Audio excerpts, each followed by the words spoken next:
Hello, everybody, and welcome to Wowhead Weekly number 186. I am Annie, or also known as Annie Fuchsia. I'm a full time streamer on Twitch and also your weekly Wowhead host. Today, we're going to be talking about the Activision Blizzard layoffs. As you guys probably are aware of, lots of it going on social media, and we will also give you a few updates on the few things that we have noticed on the PTR, on the 815 PTR as well. But before we get into that, I want to introduce my lovely co-host, Perculia. Hey everyone! We're doing the show early this week because tomorrow is Valentine's Day, but the layoffs were really important and a topic that's very close to us, so we still wanted to do a show this week. And as usual, really happy to be here and talking about what's going on with the site with you guys, and sharing our opinions on the layoffs, because a lot of the people we worked with, WoW had interacted with them directly. So really happy we're here and getting to do the show. Sass, I don't believe, is here Nope. this week, so no giveaway. But that would kind of be weird talking about the layoffs and doing a giveaway. But we will we'll focus on, like we said, the layoffs. We have some PTR stuff from yesterday. And in spite of the layoffs and everyone like, oh, WoW's not doing well, we have a follow-up on the method race, which surprisingly had great viewer stats and actually had more traffic on Wowhead than the Uldir race. So we'll sort of end on a note of, hey, maybe there is a way for stuff to be popular even in this lull with, community events. Maybe Blizzard shouldn't just, be like, oh, expansion is over. Like, let's ignore everything. So yeah, first topic we will definitely get into are the earnings call and layoffs. Yeah, where do we even start with this? Yeah, I guess exactly. We can go over the basic facts. Yeah. First off, we know that roughly 8% of people have been laid off. Can you phrase it like that? Yeah, 8% of employees were laid off. They didn't give numbers, but that's roughly 800 out of a company of 9,600. But we need to keep in mind that if you're like in a country that has more strict labor laws, like an EU country or Latin America, they were not part of this layoff wave because things have to go through more paperwork and processes. So the number could rise when those departments are affected as well. Yeah, that is a very good point. This is strictly, I believe, strictly NA. So these numbers are only the NA Activision. So we will probably see more layoffs in Europe as well eventually, but because of the different rules in the different regions, it's not going to be as, I guess, easy for Activision to just let go of people. People have much more security around their jobs, so they are able to keep it for longer. My guess is they'll probably do more of sort of a volunteer kind of thing, give people a reason to leave the company, because it feels like they're trying to restructure how they're working with a more different approach, I guess you could say. And I'm sure they would want to do that. I'm sure they'd want to do that in Europe too, but they can't force people out of their jobs in the same way as an NA. So they'll probably give more, I guess you could call it choice, to leave the jobs for better reasons. But so we're probably going to see higher numbers of people leaving their jobs for Activision Blizzard, even in the EU, in the near future, probably in the next couple months. Right. And if you're curious about the scope of this, in February 2012, Blizzard laid off 600 employees, primarily from non-development teams, and the reasons given were that they were automating more things and didn't need, as much customer service. But this time had a very strange reaction because they announced the layoffs during their fourth quarter earnings call, in which they announced record profits. Yeah. Which just left a bad taste in everyone's mouth, because they're like, everyone was responsible for this record success, and now you're cutting the people that made this happen. And why are you even getting rid of people if your signs are pointing that things are doing well? And the exact quote from the report was from Bobby Kotick. While our financial results from 2018 were the best in our history, we didn't realize our full potential. To help us reach our full potential, we have made a number of important leadership changes. These changes should enable us to achieve the many opportunities our industry affords us, especially with our powerful own franchises or strong commercial capabilities, our direct digital connections to hundreds of millions of players, and our extraordinarily talented employees. So everyone's like, well, you just praise the employees, but now you're cutting them. Yeah. And they fired a lot of people that, both of us work with a lot, and they were sort of People we gutting know entire personally. departments. Mm-hmm. Yeah, they fired a lot of publishing and community people, including like my main NA community contact, my main PR contact, and while we have the Pepe's, the person who designed a ton of plushies for the Gear Shop, including the Pepe plush, which I'm pretty sure whether you love Pepe or not, you've realized that like millions of these birds have been sold, which is, generated a fair amount of money for Blizzard. Definitely. So You see people with these, especially when you go to events like BlizzCon, you see that there's tons of people walking around with Pepe's. And on the topic of plushies, they're also just cutting it completely. It's not just removing the people behind, like who designed them, but it's also that they're not sold anymore. You can't buy them. yeah, the store's going in a very different direction. We Plushies love are all the gone. licensing people there, but yeah, it's just very different, and even like the attire is different. Like there's all this BFA merchandise with logos, but there's nothing really, feminine like this nice shrug. This is actually a Blizzard product. But yeah, the Pepe was just super weird. Like I've taken Pepe to I like carrying him around as a joke and taking pictures at places that's not really associated with gamers or WoW. Like I've taken him to fancy like gardens and museums, and people will come up to me and they'll say, "Oh my god, that's Pepe from WoW." Oh, really random Yeah, people? yeah, random people will just, Oh, or if they don't know, they'll say, "This is so cute, like can I buy this for my grandchild?" And yeah. so It's I don't know really if Blizzard's sad. like, they're curious about reach and everything. It's like, this is a good way to get the next generation interested in your game, have them growing up with Blizzard plushies. Right, Paw, be a good And cat. people love plushies in general. Like, no matter what game or what kind of movie or anything, people love plushies. Like, there's a reason people love Pokemon. Like, it's just That's doing super well. Like Rowlet is basically Pepe, and every other month I see the Pokemon company release a different Rowlet, like Rowlet for summer, Rowlet for Christmas, like yeah, big people love it. Rowlet, little Rowlet. Like there's so many Rowlet plushies. It's just Pepe 2.0. I just saw a comment in the chat, who needs plushies if you can have store mounts? And it's funny how you mention that because we've had quite a few store mounts lately too. Like usually we see like once a year, maybe even less seldom, or more seldom. I can't English. But now we saw the 6-month subscription mount. We saw the Vulpine Familiar. We saw the Lunar one. It's quite a few more pixels, but less Something of the I thought physical.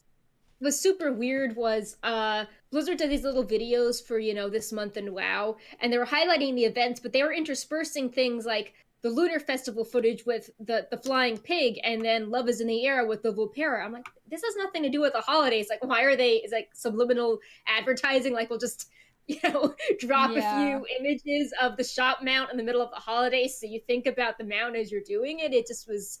It Yeah, like felt you look very at it and then you strange. go to the event to try and get it, but then it's like, oh, it's not from here. It's actually Yeah. from the store.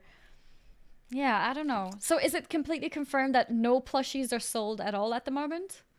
They have a few for WoW, but it's stuff that it's like the more expensive plushies that come in the box, like the Elec and the Raptor, like which are cute, but all the plushies that came in the little drawstring bags, all those are basically gone. So there's Okay. no Murlocs, there's no Whelplings, These are the there's Warlocks. no Griffin. But I mean, there's so many Murlocs. There's no Frostwolf puppies. It's just they have a few of the deluxe plushies, and they have a few Overwatch Pachamaris because they're all about Overwatch now. But yeah, the WoW plushies are really slim, and they're not they're not really the huggable material. Like they're the very like kind of sleek, almost deluxe, oversized collector's one, but it's Okay. it's not really cuddly. Mm-hmm. I think they have 13 plushies total sold across the company, but I mean, there's just I don't know. It's just really sad thinking Yeah. about that. And And just to I'm go back extra to sad now sorry. because I'm Yeah. missing the Traveler one. I'm missing the Traveler's Pepe, and I was just thinking I'll get it soon. I'll get it someday, and I keep like postponing it because I keep forgetting. And now I'm just like, Yeah. oh wait, I can't get it anymore. It's Yeah. gone. And it's like Brightpaw can't play with any plushies ever again because I can't buy replacements if Oh, he I remember messes them up. you used to buy new Yeah. Pepes whenever they got destroyed by by Yeah. Brightpaw, and now you can't Yeah. do that anymore. Yeah, so this is Pepe 3 and I got him like right after I got him, I think they went out of stock the next day. So this is Mm. my final plain Pepe, Mm-hmm. which is sad. But yeah, I mean, like Wowhead, I think we definitely had to be one of the biggest buyers of plushies because we would do all those BlizzCon parties and fill claw machines with plushies. Oh And I mean, I yeah. obviously have so many of them. We have a guide to plushies on Wowhead, so Yep. it just personally hurts because it's something that we were I really remember interested throwing in plushies promoting. at the Yeah, stage. yeah. So Yeah. like it was something I was personally invested in, and I thought it was a cool part of my job that I didn't just get to plan features, but I actually got to help promote like new plushies, and it was cool to see them do really well. And whenever we would get a plushie discount code, we learned that that was a code that did really well, that everyone wanted, like the Mm-hmm. Wowhead plushie discount code. So it's just sad. Like I really enjoyed promoting all that shop Yeah, merch. it's sad because it's like adding flavor, to the Yeah. game and business by having cute thingies on the side, and wanting to remove that flavor is sad. Yeah, and just to highlight some of the other employees that were let go, Caden, the guy with the ox avatar, he was let go. He was our Yeah. main community manager contact. So, for example, if there was like analytics about Wowhead for the week, I would send that over to him. Or if I needed stuff like, hey, we'd actually like to give away a shop mount, or we'd like to coordinate something for the Blizzard party, or media stuff for BlizzCon, he was our main contact for that. So that was really sad, and I know a lot of people are sad because he was I'm sure Blizzard has structured this very specifically, but he was the CM that was doing a lot of forum contacts, or reaching out to influencers in the community that maybe didn't have anyone talking to them. Like Mm-hmm. he really seemed to care. So it's sad that he was let go. Especially, I think he moved from one department to California, and now Oh, he's been let go, yeah. and he like moved across the country for the job. Yeah. Um, I got really uh, sad reading his tweet because he expressed how he is now no longer working there, but it's not his decision. He wanted to, or he was planning to yeah, retire there, and that yeah. really like hit something. I Like mean, I and got that's really so sad reading that. it's like people usually don't want to retire at a company that's like, I was like, oh, leave every 3-4 years to another place to get like a salary Yeah, yeah, benefit, right? yeah. Well, no. Yeah, like for And every but like, job you seek something which is a little bit better, like you keep like right. you could keep jumping around every 5-10 years, but like already knowing, already even thinking about that you want to retire there is Yeah. yeah, it's really sad. I got really sad reading that, and I've known Caden for years now. He's always been an awesome guy. The first time I talked to him, he was actually a GM in World of Right. Warcraft, and now Yeah. he was working with all the community things, and I know that he was loved by a lot of people. Yeah, like a lot of people, even people that are critical of Blizzard, they're like, oh, thank you for reaching out. And, when we're frustrated at the company, it wasn't like he was trying. It's just they wanted the other people at the company to be more communicative, which is rough because Mm-hmm. it's like imagine being the one person that gets to communicate and you're doing a good job, but you wish you could have more help, but you're actually not getting help. Mm-hmm. But yeah, I know his tweet was submitted to Reddit and made it onto our all, so I think that shows how much the community loved him if it got so much, 100%. attention and made it onto the very front page of Reddit. Mm-hmm. Um, 100%. and yeah, at least I mean, there's been so many game studios that have been. It's like a two-edged sword. I mean, there's so many game studios that have been saying they have positions for Blizzard people and they've been helping each other. But on the other hand, 800 people laid off at once is a lot of people. Yep. Like you're competing against your friends now for the same job position. It's not Yep. like a company's like, oh yeah, we have 800 positions. They're like, oh, we have one. like, Mm-hmm. okay. I've seen a bunch of Uh, companies come out and also do yeah, tweets about job openings. I've seen EA, yeah, I've seen Epic Games. I think there yeah, was a particular Epic Games tweet that I liked where they said our workers, our family, or something like that.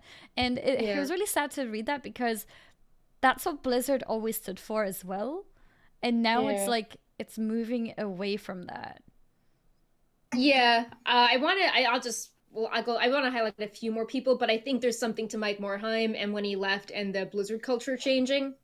Mm-hmm. But it's just to shout out a few more people. Our PR contacts. So if you like the BlizzCon interviews we did, Rob Taylor set that all up and would help me with a lot of PR issues and stuff. And he was let go as well. And he was with Blizzard Activision for 12 years.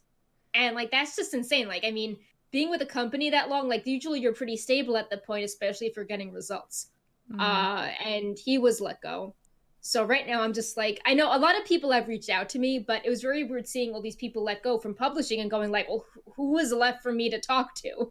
Because you know, like we talk to Blizzard now and then about stuff, and it's just very weird to have all your contacts go with, as and then all the plans that you were discussing with them also just go. Mm-hmm. Another person that was let go that I feel super bad about is Alex Ackerman.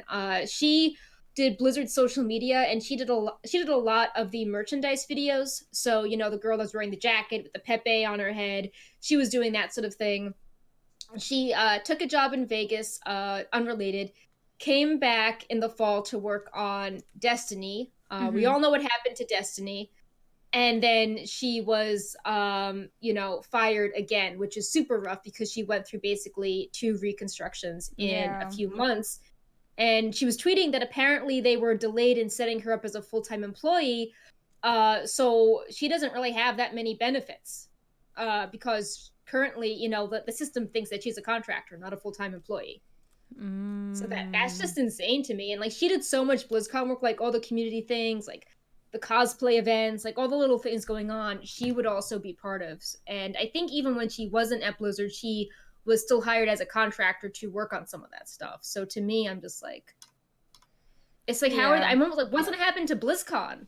Like, are they Yeah. going to be all about profit driven and be like, well, no Q&A because the guy with the phones can make a comment and you know, they cut Lindsay Stanley, the person who did March of the Murlocs, she was cut. So are they going to be like, oh, you know, no fun things, you know, just games, more things to buy? Whatever I gets don't. profits. Yeah, so I'm concerned about BlizzCon now. Mm-hmm. Because that's the thing, like, and I see a couple comments in the chat as well. It is true that this is very, very common among corporations to do this, where you know they change direction, they cut down on the things that may not necessarily give that much revenue. They give a little bit of flavor, but it's not really important for the success of the business itself. But that's what was different about Blizzard. Like Blizzard grew, but was still very, I don't know, like kind of like acting in a more as if it's a small company with like lots of Yeah, flavor, lots of caring for the community, lots of like interactions. And now it's, I guess, turning more into that sort of corporate company. And I think yeah, that's what's making people sad. That it's yeah. I that they're mean, starting to not recognize Blizzard. yeah. I mean, if you look at, I mean, they didn't act like a traditional corporation, and they maybe did things that didn't turn into, you know, short-term profits, like, you know, BlizzCon. Remember, it was like the 10th year anniversary. They sent everyone statues that was playing for 10 years. They did all these little touches, and you can't measure that, but I think it led to loyalty because, I mean, look at all these MMOs. Like, WoW has outlasted so many other games. Like, people are, you know, super dedicated to WoW, and all the other franchises. Like, people are dedicated to Blizzard because, you know, Blizzard put that effort into developing their communities. Mm-hmm. Um, and even as people get older and have kids, they're still loyal to Blizzard. And that's because they did all those little things, I think, over the years that maybe a corporation would appreciate, but I think added up into something really special. Mm-hmm. Um, just to highlight a few more people, Mm-hmm. these shocked me. The Heroes of the Storm community manager was let go. While that one isn't super surprising because, you know, Because of the Heroes was, announcement, yeah. yeah, it still was sad because I remember just reaching out and being like, hey, you know, Wowhead wants to give away a Heroes of the Storm code, and like they didn't need to do anything for Wowhead. Like, we're not a Heroes site, and they were just like, oh yeah, sure, we'll, you know, give you all these codes. Thank you so much for highlighting our game. It was, you know, they just were reached out and were really nice to us. the one I was surprised was that Christina Zaria from Hearthstone, she was the first CM specifically hired for Hearthstone. That wasn't, a WoW CM helping out on the side. She was let go, and I was really surprised because Hearthstone was a little team and it just blew up out of nowhere. And she was, an instrumental CM making that happen with community growth. So I was really surprised to see her lay off. I was just like, I mean, in addition to the Kia who did the Pepe plushies, Secret says like, whoa! Like I remember I did some Hearthstone work back in the day, interacting with her, and it just, I don't know, it just sort of blows my mind.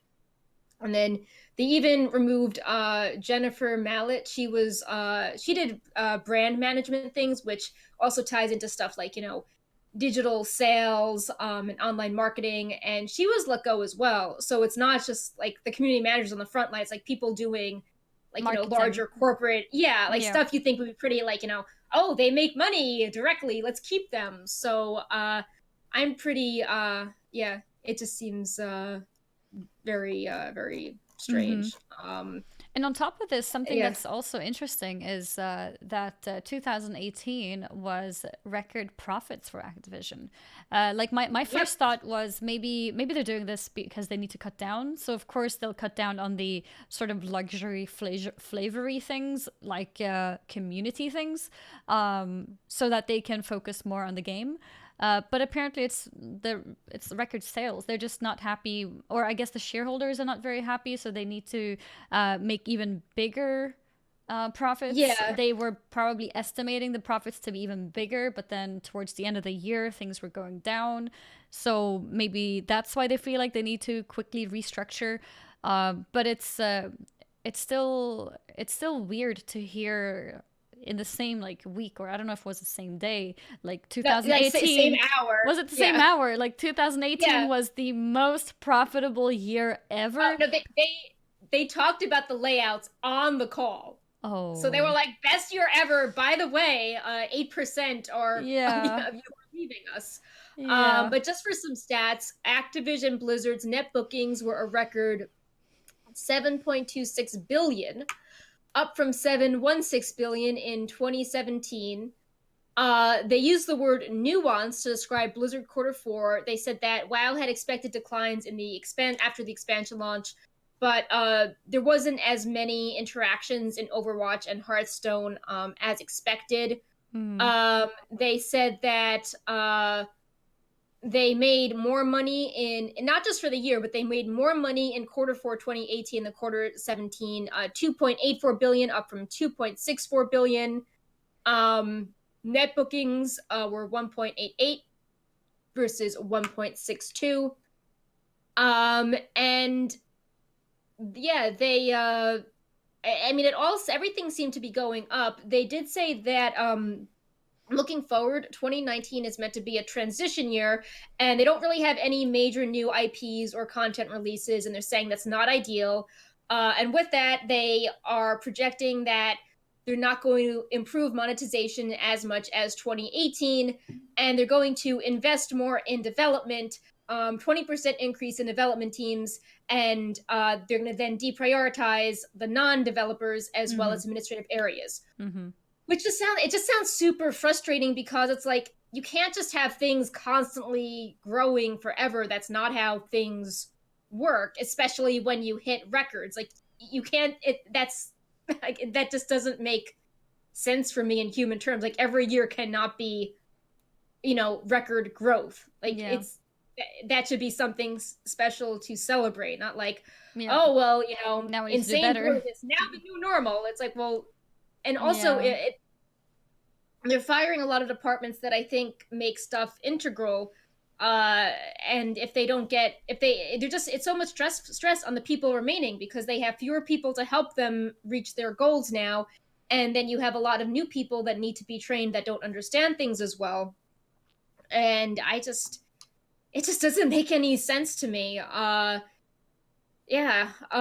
think they're also worried about Fortnite and Apex Legends. Blizzard stock did not do well in the past few months. Like, right after BlizzCon, it just tumbled. And I think their investors are like, okay, well, you're doing well, but if your devs had only made, a battle royale, we would have been even Yeah. more profitable.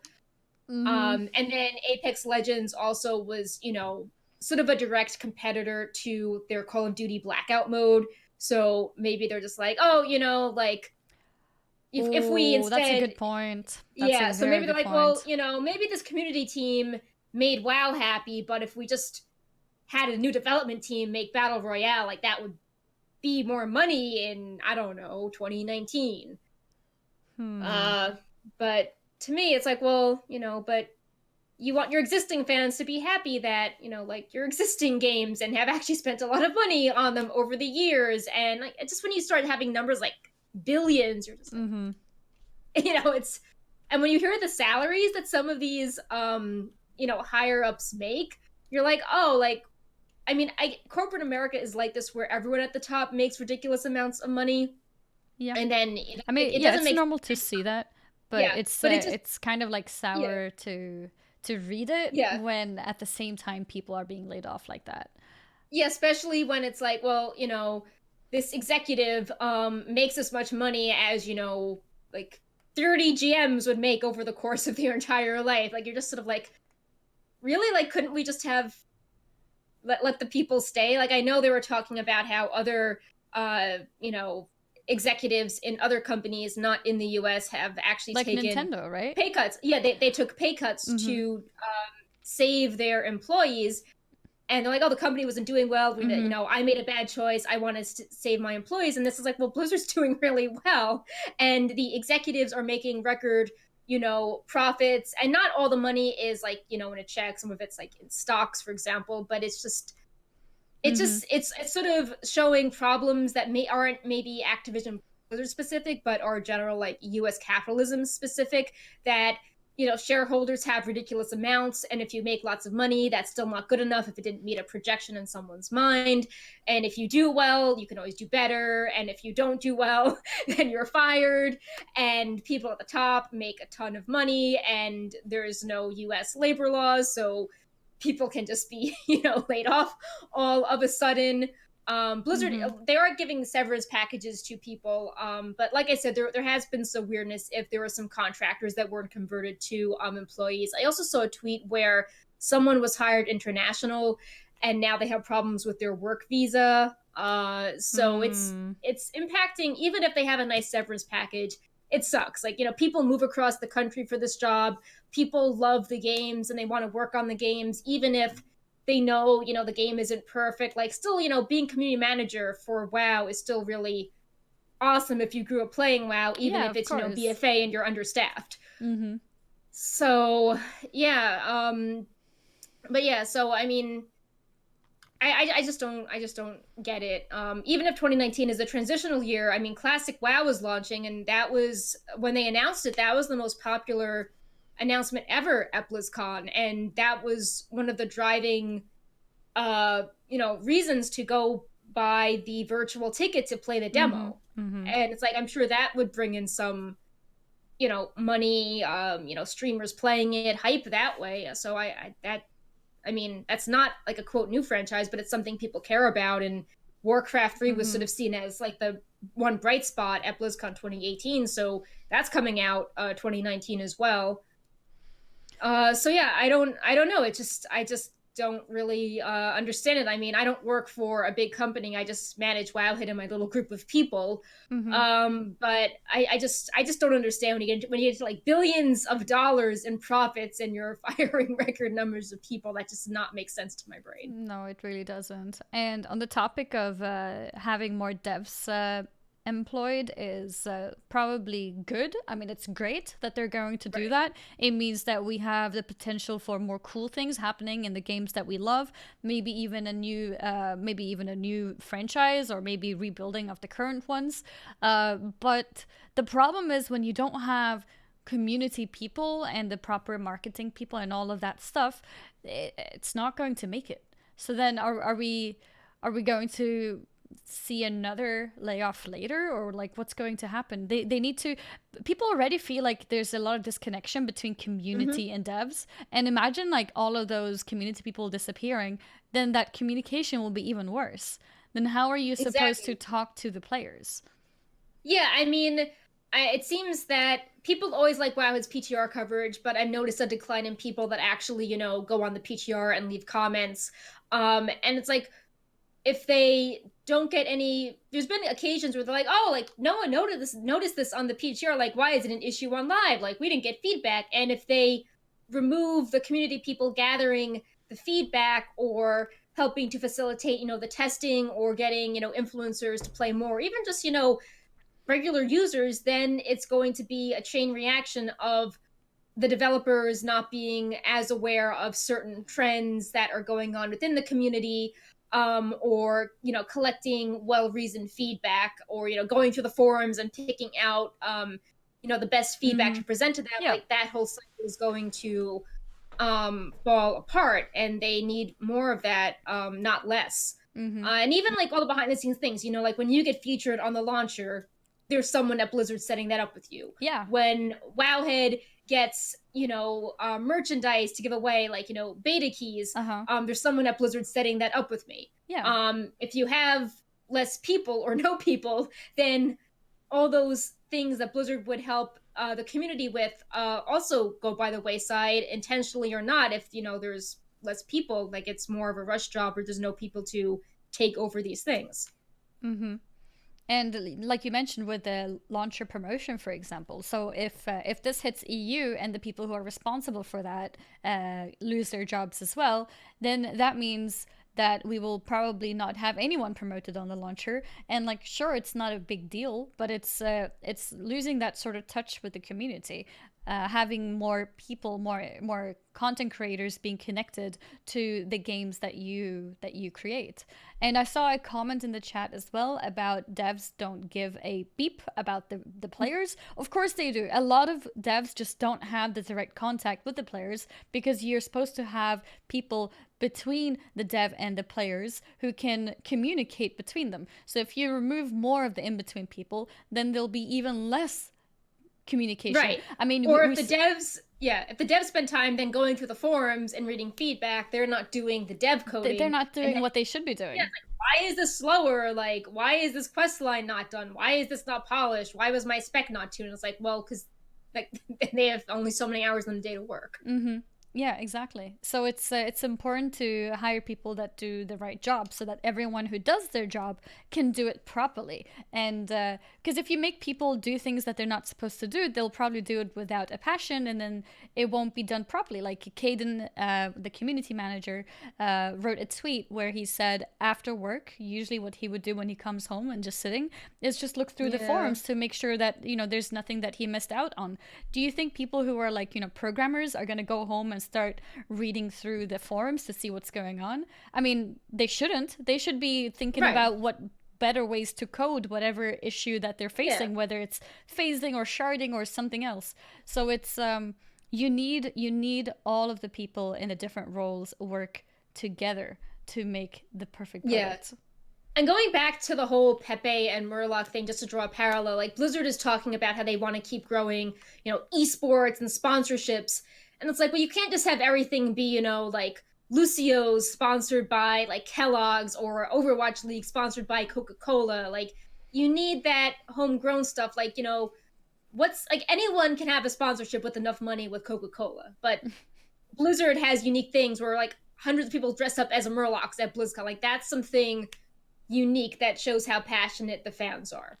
And just saying, oh, we don't need to do these unique things. Like, it's easier if we just work and maybe outsource some of the initiatives with a company like Coca-Cola. Like, it just doesn't feel as personable and creative, and you're getting rid of a really unique, rich history that the fans have sort of created. And yeah, I'm just super sad about that. I almost wonder if the merch was let go of, because they're like, well, we can outsource some of this, or we can go in a different direction and just work with clothing companies for the clothes, or maybe like a toy company for this type of figure, Lego for this. We don't need to do our own in-house stuff. But it just feels like they're making Blizzard more mainstream.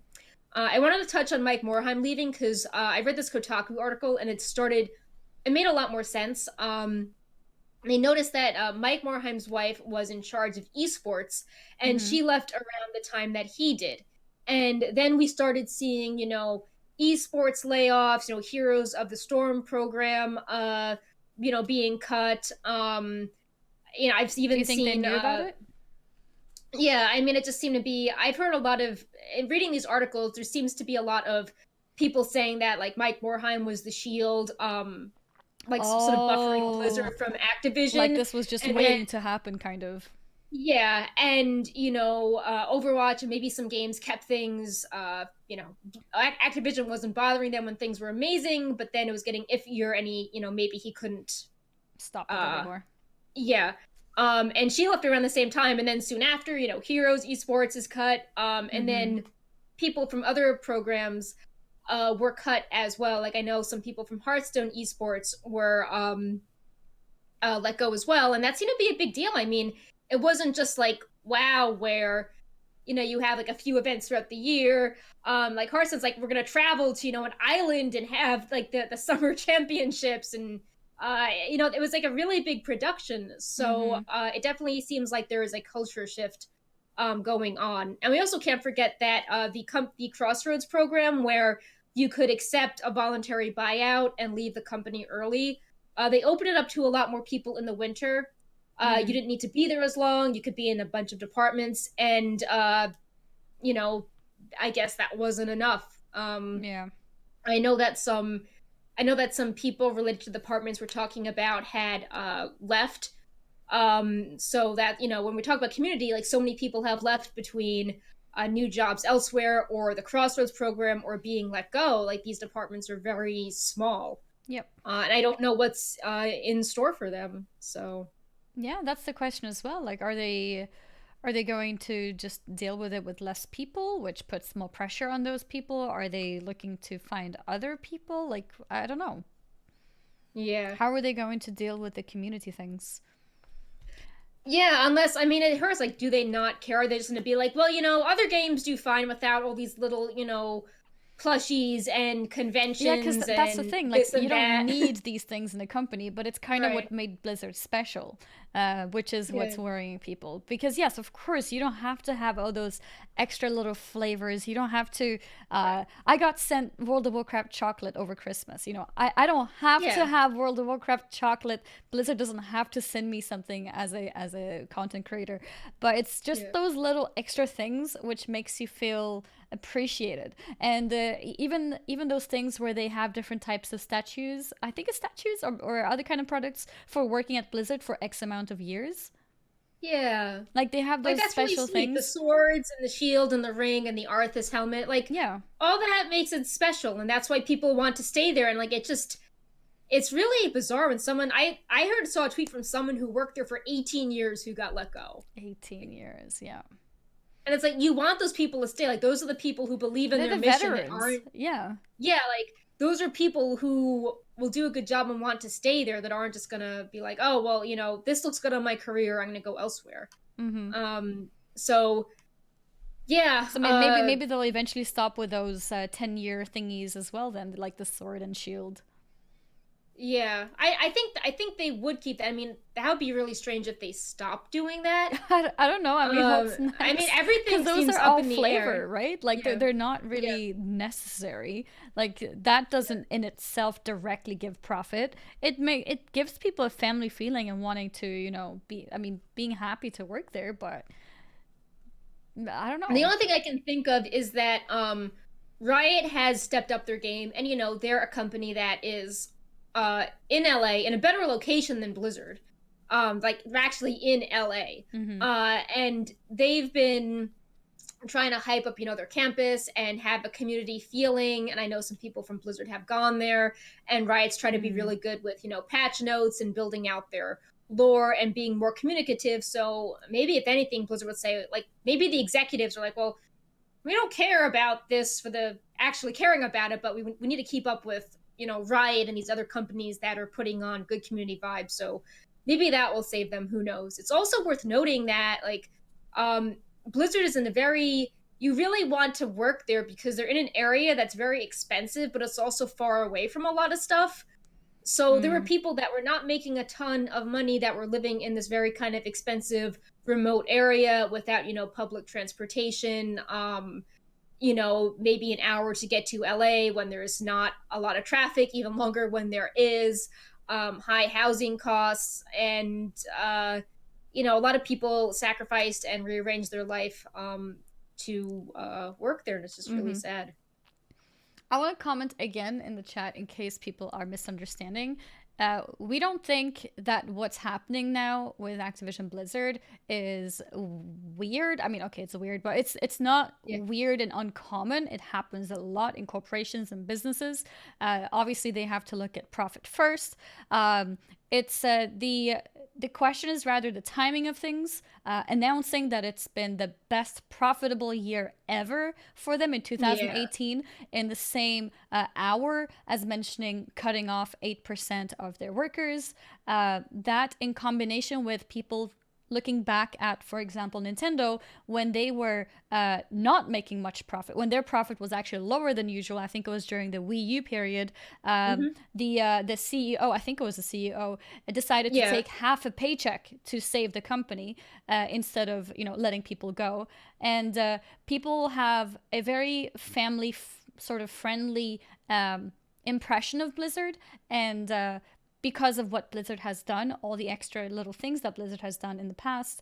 And it feels like it's being taken away and becoming more of a sort of typical corporate Yeah. company. Like So this is that's why happening when it's they're not like doing this well. is crazy. Oh my god, why would Yeah. anyone ever do that? It's more Yeah. shocking that it's happening to Blizzard.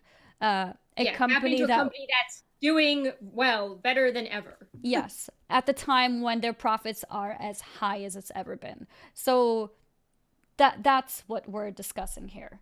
Um, it And makes yeah, sense, of and just course, from like, a company point of view who wants to look at like revenue and like the best direct profits to be working on more gaming, probably more mobile gaming. But just from our kind of, I mean, it's the same reason why mobile gaming was not very popular at BlizzCon, right? right, that's not their core audience. Yeah. From a regular company, corporate company, that would actually be amazing news. But it was really bad news, and they lost lots of shares and everything since after that because the target audience, the people who support Blizzard games, or at least especially in games like World of Warcraft, are very invested into the company in a very passionate way. Not just play the game, but actually super invested into it. Yeah. So that's I mean, what's going yeah. on here. Yeah, I'd also say that the way they were going about it, like laying off departments that a lot of people have, benefited from, seems strange. This wasn't like, oh, they're doing bad, so we're going to try to like trim down the departments, but keep the structure running. It's like, oh, the structure helped us do so well, and we're going to dismantle the structure and just like get rid of community and PR. Like esports, I can see changing up because maybe that was not as profitable, but I mean, community NPR just seems really bizarre. Yeah. It's like, how do you market things? Um, and when you have outside people market, weird stuff happens. Like, remember the Warcraft movie marketing, which Blizzard didn't handle, and it was super weird and inaccurate. Like, Oh yeah. yeah, you don't want more of that. um, and But I also do want to yeah, mention yeah, that we are yeah, well aware that Blizzard is offering, care packages and everything for the workers. But the point is that a lot of these people want to work there. They don't want to yeah. work somewhere else. And being forced to leave your job is the sad thing here. We're not saying like, oh my god, these Especially if people are you're now homeless performing on the well. streets. Yeah, We're not saying that they're homeless on the streets yeah. and they can't eat food. We're just saying that they have a very unstable future because they don't know where they're going to end up because they had their dream job and they wanted to work there, and it came kind of suddenly. It's like it's they just walked into work and were told like, yeah, you're one of the people who are going to be laid off, kind of like there was no Yeah, real warning to it. I did hear based on the Kotaku reports that some people knew in advance, but other people were really shocked, and people said that some of the layoffs felt pretty random. And the most recent Kotaku article said that he had employees reaching out to him saying, "Hey, I don't know if I'm laid off. Like, I haven't heard anything. Like, do you know if you heard Yeah. rumors that there's severance packages for people? Like it's so bizarre how they're reaching out to Yeah, Kotaku to because know what they're going to hear about their job. yeah, because we know people Yeah. personally as well who worked for the company and who have now been laid off, and most of these people had no idea until that day. Like they weren't told beforehand, and then suddenly went public. No, they literally did not know themselves, and I think, putting that yeah. uncertainty on people is stressful, and I it's think another important thing to note is that the video games industry is different from some other industries. So, for example, if you're in the film industry and one studio lets you go, like a lot of the studios are in LA. And when if you're working for Amazon, you change departments. It's like, oh, Seattle or maybe New York. But with the video games industry, uh, a lot of the studios are not in the same place, so you'll probably have to move if you want another job, and then that just affects your quality of life. It's like if you want to go to Riot, you're probably going to move, even, and that's relatively close. You're probably going to have to move to LA, and if you have a house, you have to sell it. And you could have to, other game companies are in Seattle or Canada or New York or Boston. Like they're all over the United States. You can't just say, oh well, I'm going to work for this other company next door. mm-hmm. So it's just a big deal, especially when Blizzard tries to entice people to move to work for them, because they actually have pretty good relocation packages. Yeah. So they want people to take the leap and work for them, move across the country, Yeah. and then And when you're people let will, go. because most people who apply for Blizzard jobs and get the job are usually very talented, passionate people. Yeah. Like, not everyone who applies at Blizzard gets the job in the first place.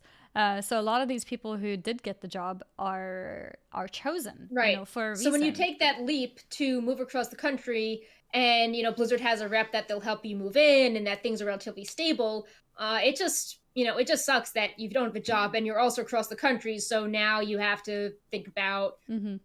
moving, and do you want to stay here, and what's your support network like? Mm-hmm.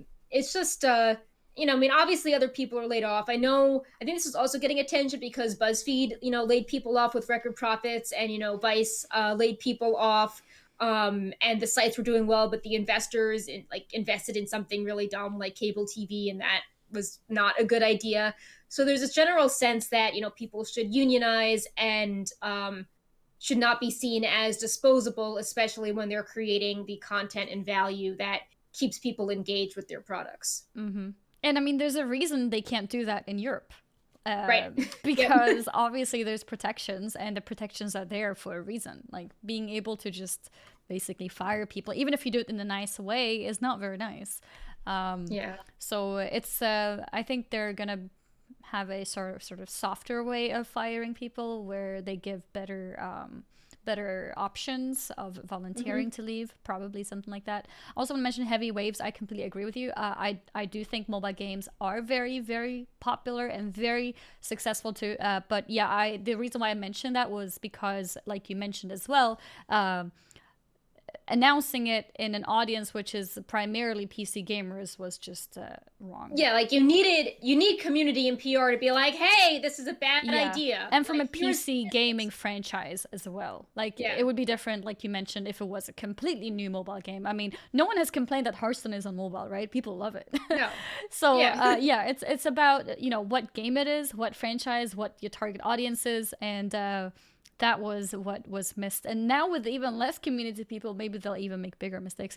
But I mean, with a completely new game, if Blizzard would come up with a completely new game with all the talented devs that they already have, and I think hiring another 20% or so, they can probably make a very, very successful mobile game for sure. Yeah. We're not Like there's been speculation that Warcraft is getting one, and sort of like a takeoff of Pokemon Go, which sounds really awesome. I love playing Pokemon Go. It gets me outside. I'm interacting with people.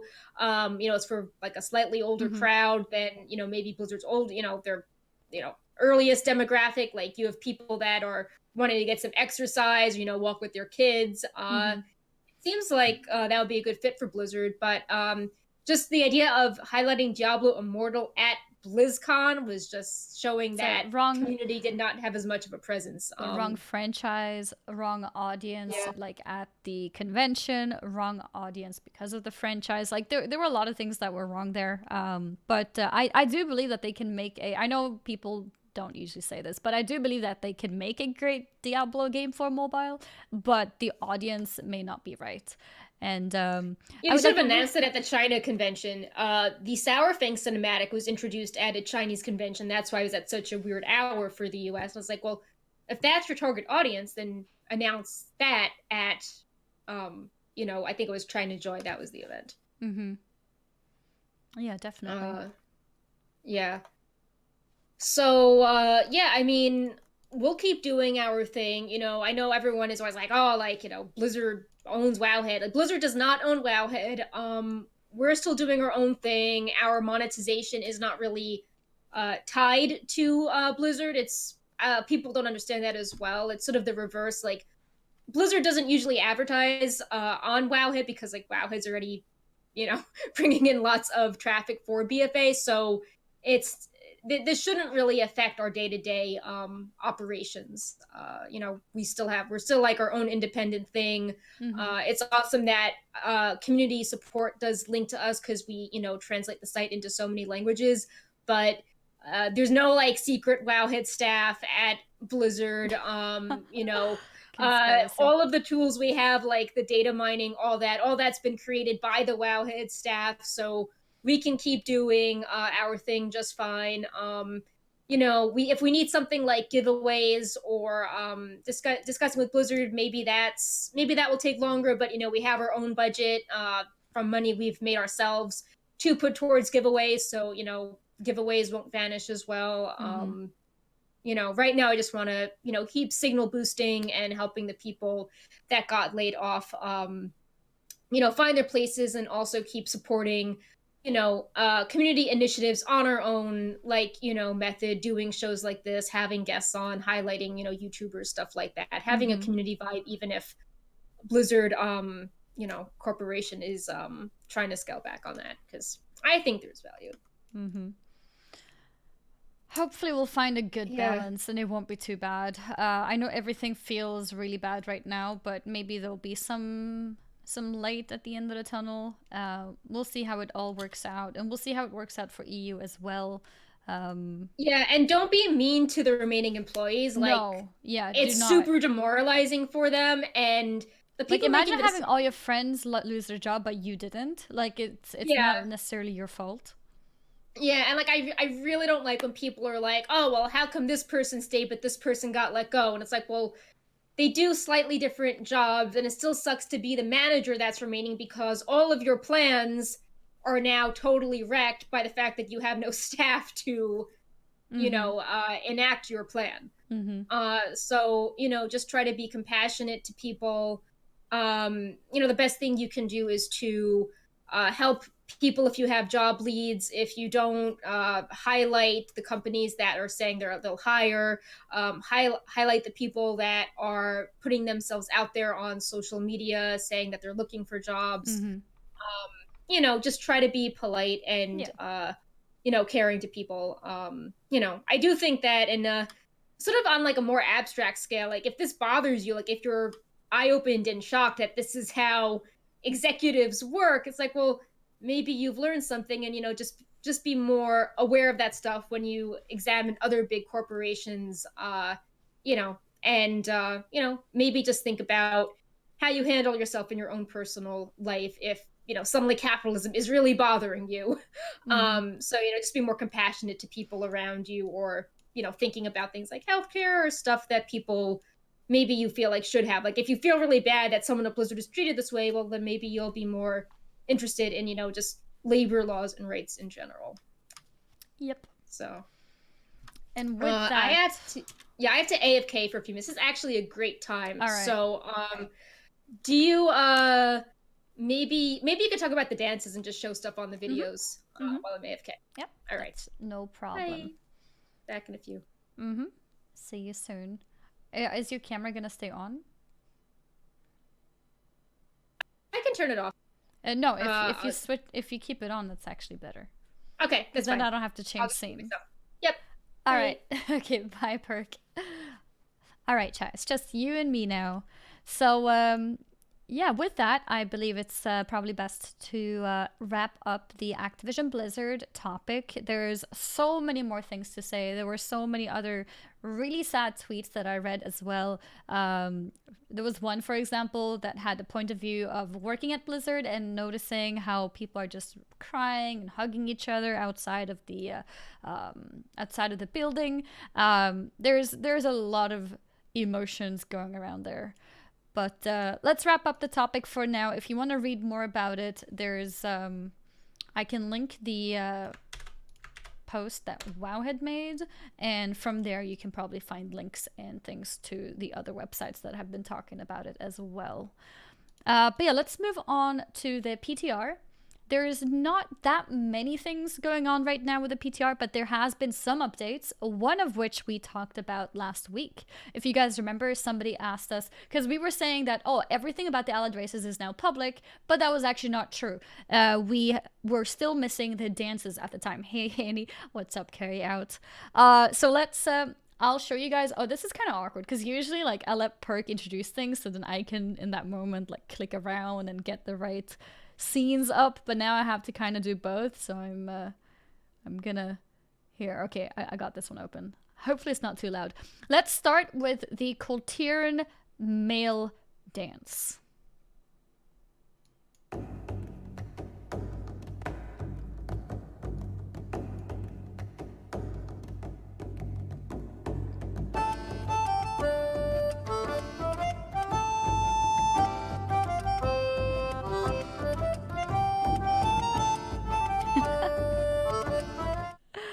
Yes, very, very thick. I feel like I recognize that dance. Where is that dance from? I can't remember. I'm sort of still here. It's the thick man dance. Oh, okay, of course. Of course. I thought people were saying thick because he's thick. All right. Okay. That makes sense. Yeah, I recognized it. That head thingy. All right, that was the Kultiran male dance. Let's go into the Kultiran female dance.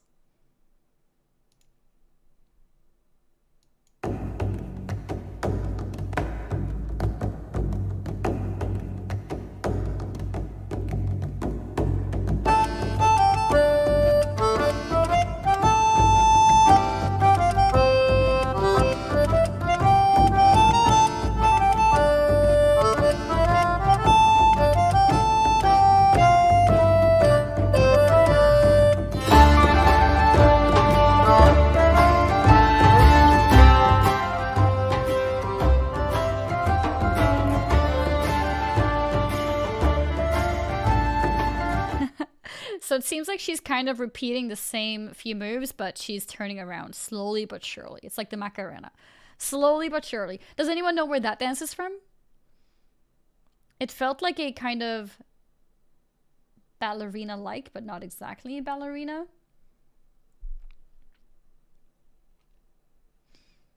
But yeah, she's also a very, very thick model. It's just ballet. Their turning was the player. Oh, okay, that makes sense. Ballet, ballerina.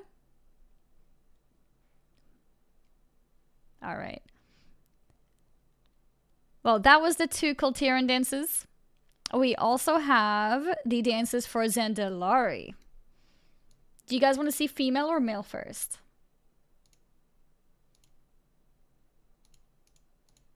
Here, I've got them ready.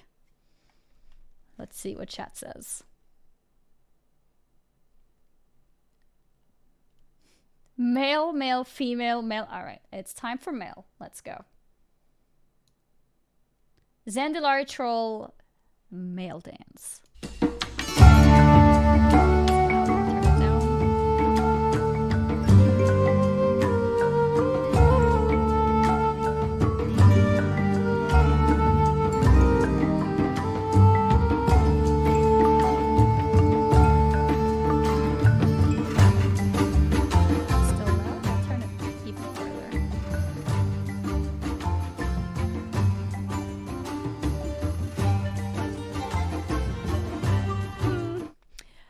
super exciting dance, but seeing the Zendlar troll model though is exciting. Like all those golden decorations, not decorations, what's it called? Tattoos? Could you call them tattoos? They look awesome. I can't wait to see them in game. I think Zendlar trolls have been the most anticipated race, not just because it was first mentioned at BlizzCon, but also because they're just really, really cool. It's still very loud, by the way. Okay, I'll try and turn them down even more. The tattoos, yeah, tattoos, bling. Could call them a lot of different things. Let's see the Zandalari female dance as well.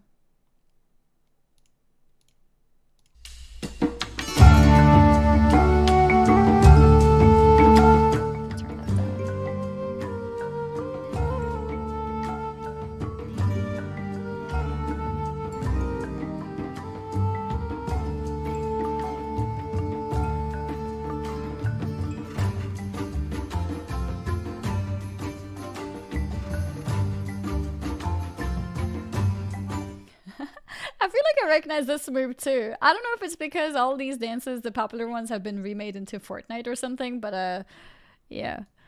That's cool though. That's cool. It seems like a lot of these dances are very short though. I'm not sure if you guys agree, but they feel quite short. Why do Horde always get the shiny stuff? I know, right? But it makes complete sense, so you can't even complain about it. Zendlar Troll, it's the faction that they're working with. They look like that, so they get to look like that. They get all the flashy mounts and the flashy zones and flashy everything. Everything is just golden. Very short. Yeah, they're all very, very short. They're very short. That was it for the dances. So that means we have everything. We have all the different customizations. We have the emotes, the jokes. We went through the jokes, I believe, last week, if I'm not mistaken.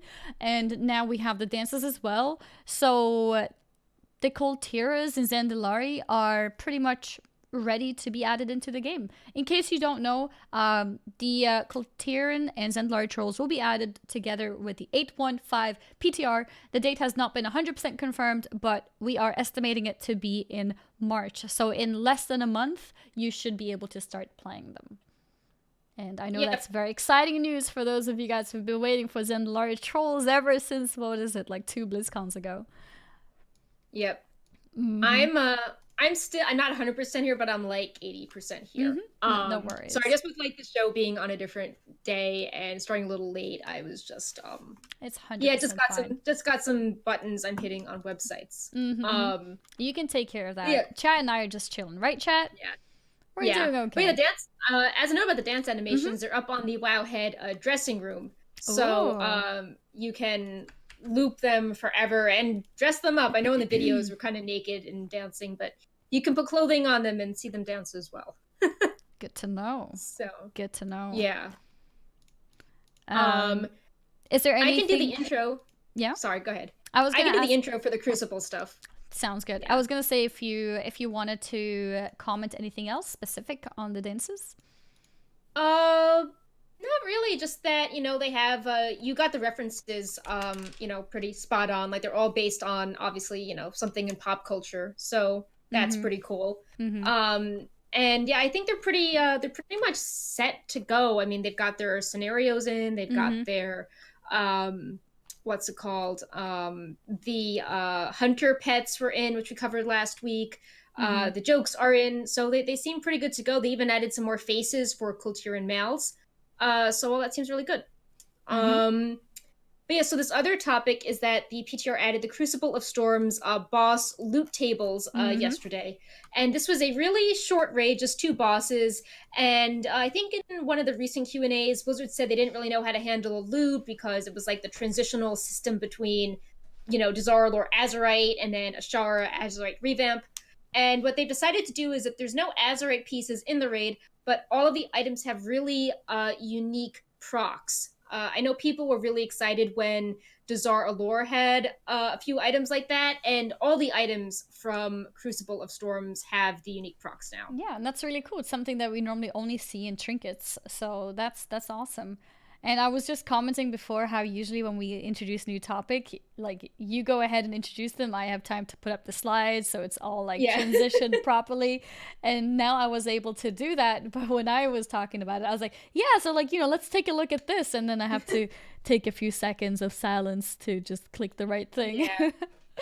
But yeah, I'm actually really excited about that. I know that for the most part, people will probably just use some kind of simulation craft to see what's best and still just go for the best item.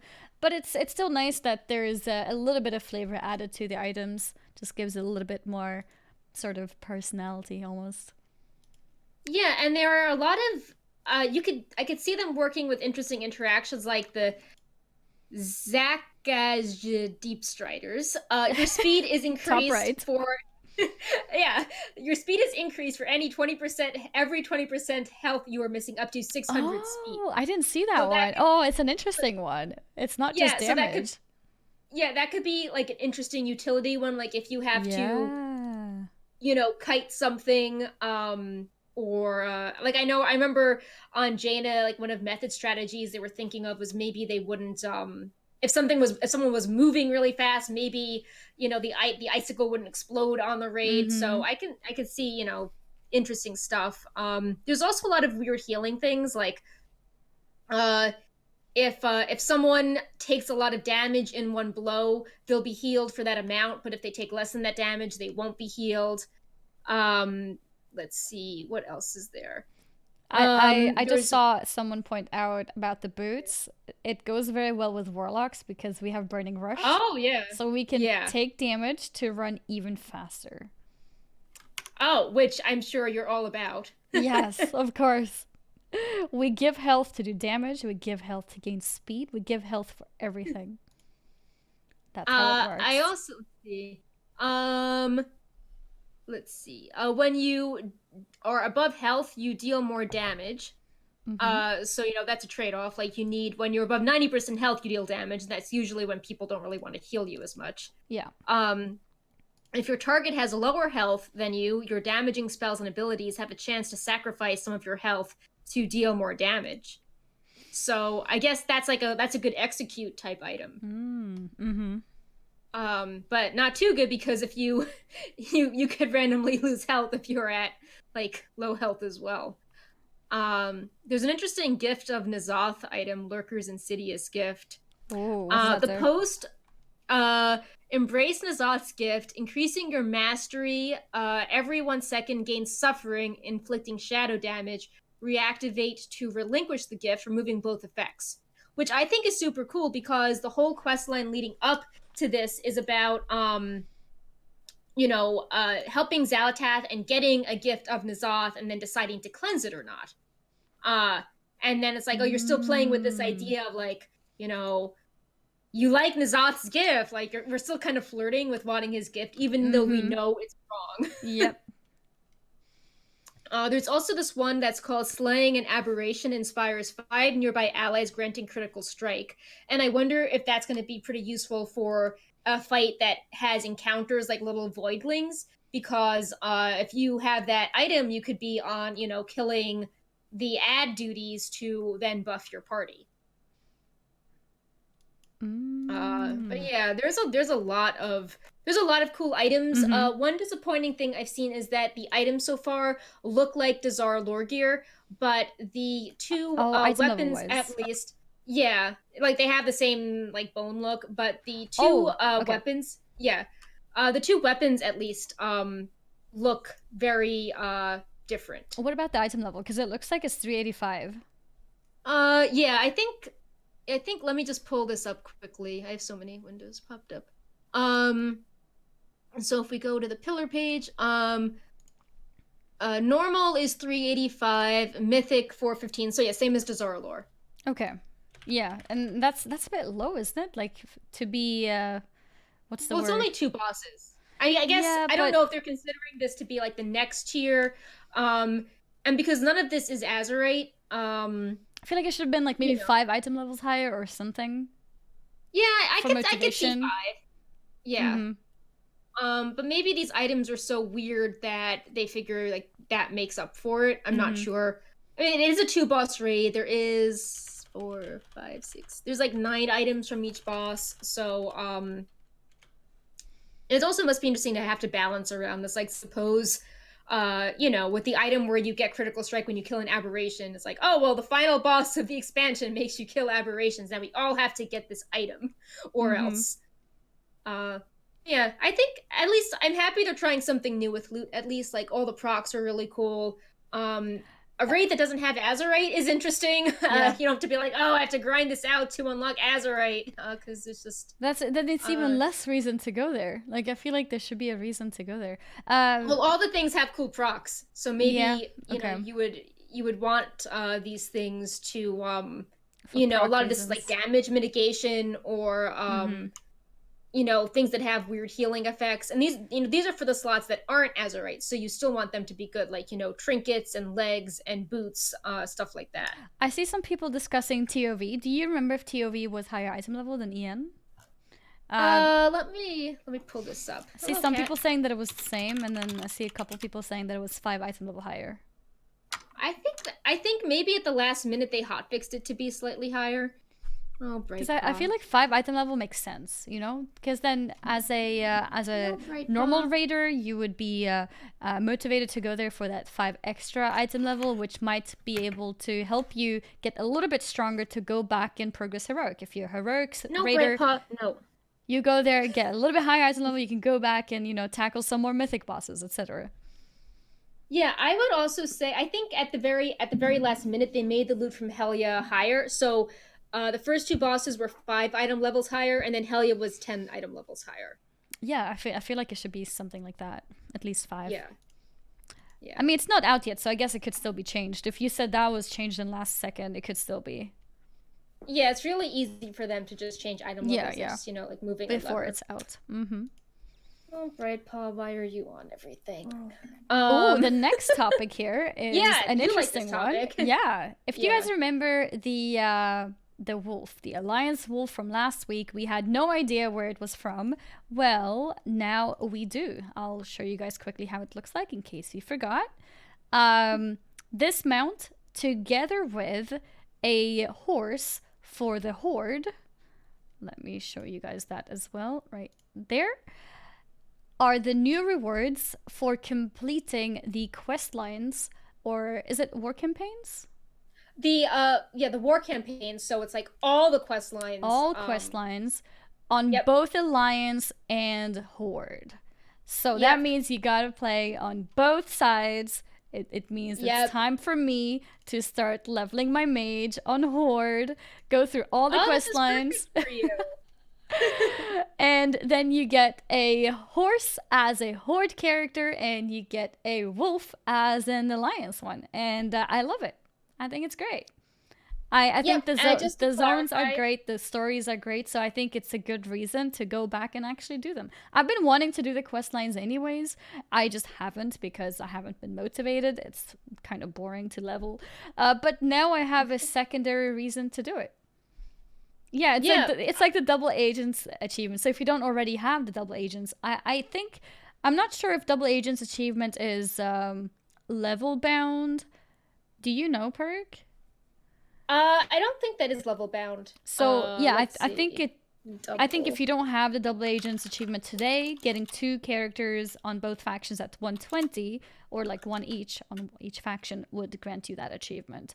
I got it some expansions ago, so I got it for like 90 or something. Maximum level as both Alliance and Horde character. There you go. So if you don't have that achievement, it is time to pick that up. Oh, speaking of achievements, Perk, I'm almost at 31,000.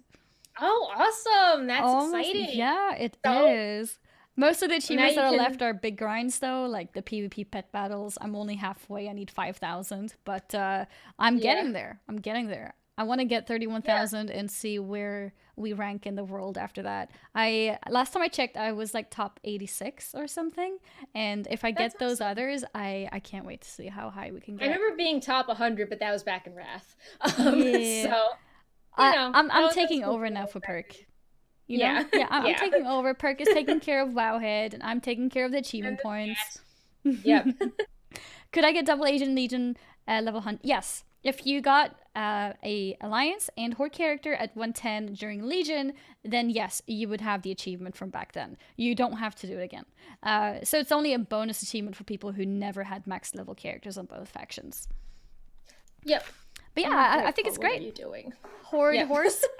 Horse with a Horde armor. It's hard to say Horde and horse in the same sentence. Yeah, the model name was really funny. It was called like Horde Horse Mount. Yeah.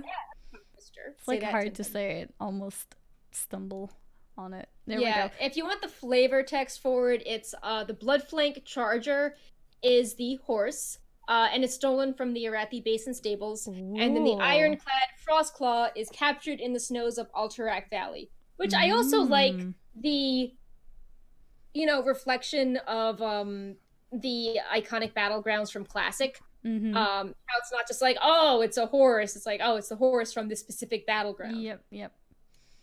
And then we have the wolf for Alliance too. Yep. Yeah, I'm happy about that. I'm happy about that. That also comes in 815.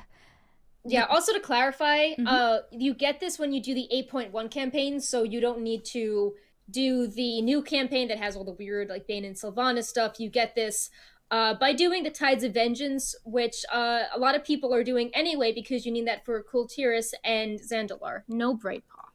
Mm-hmm. So if you're doing the Allied Race unlock, yeah. I think most people have already done this on their main faction, but I don't think there's a lot of people who are doing it on the opposite faction. Brightpaw. Also, nice with 815, in case you didn't know, heirlooms can be upgraded to 120, so even faster leveling if you do decide to quest on a character that hasn't done the quests yet. Yep, and if you're leveling a character from scratch, a lot of the base versions, the lower level ones, the 90 and 100, 110, the costs for gold are cheaper. Mm-hmm.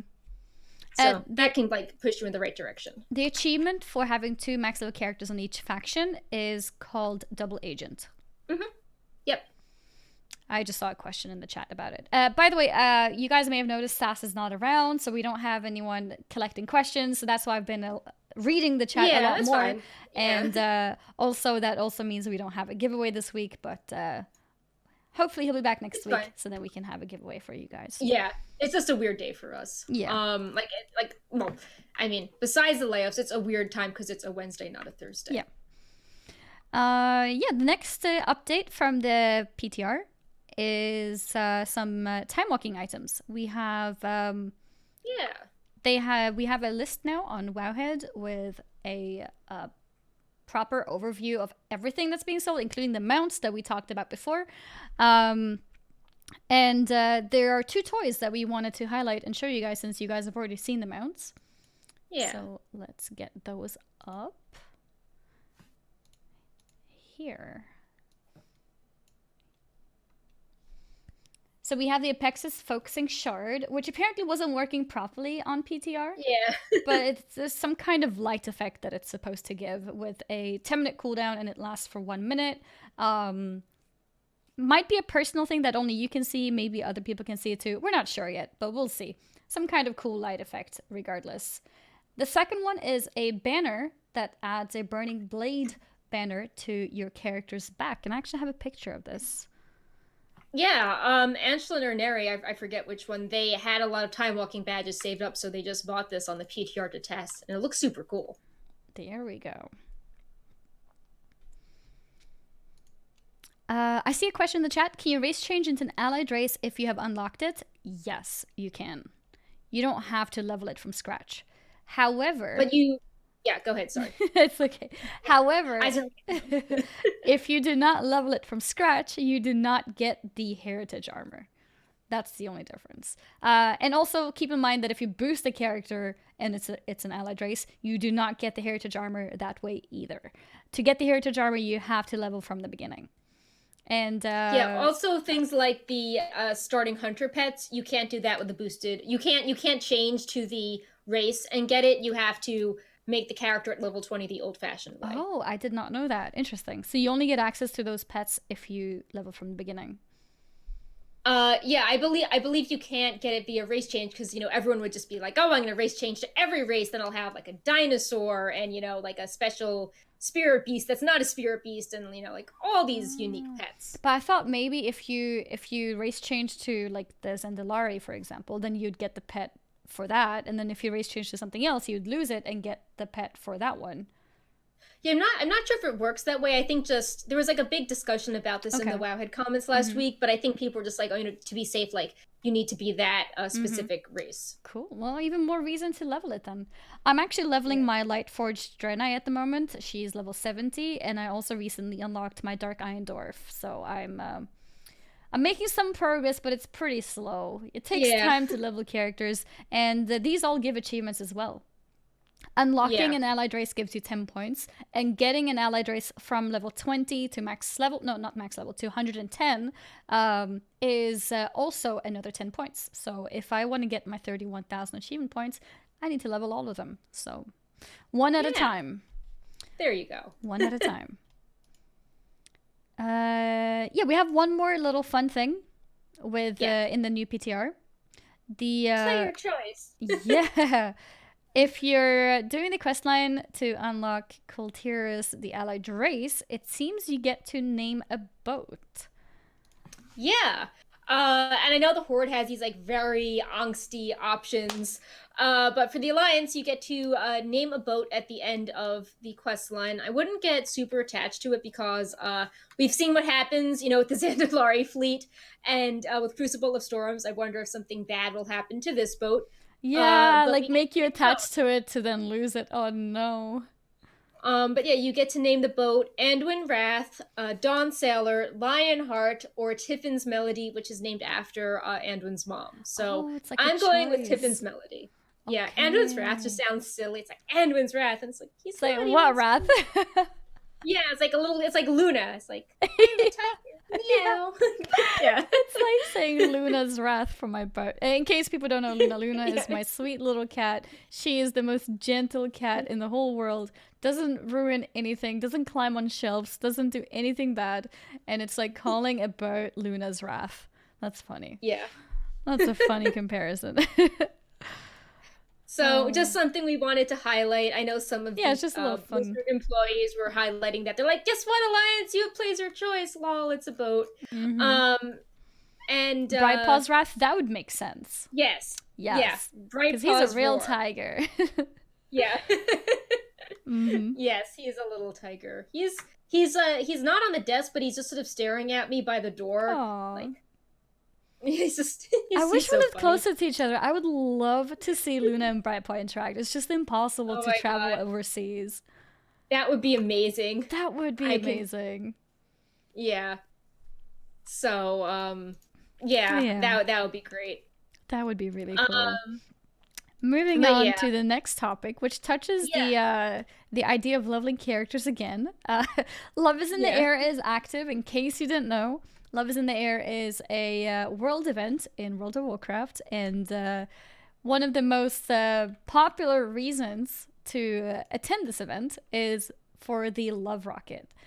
The Love Rocket is a very, very rare mount, probably one of the most rare mounts ever in the game.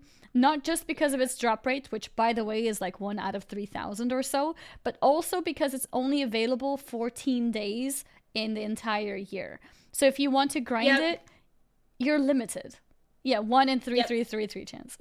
So if you want to grind it, sorry, you can't. Or you're gonna have to work for it. The requirement to do this dungeon and get a chance at opening this little box is a 110 character, and you can do it once a day.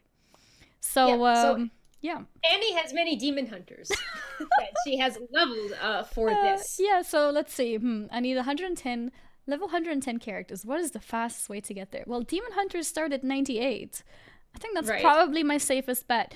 The interesting thing is, the requirement was not 110 last year. Oh yeah, Annie's blind. That's 98. My emote. People are using my Annie's blind emote to describe my ults because it looks like a demon hunter.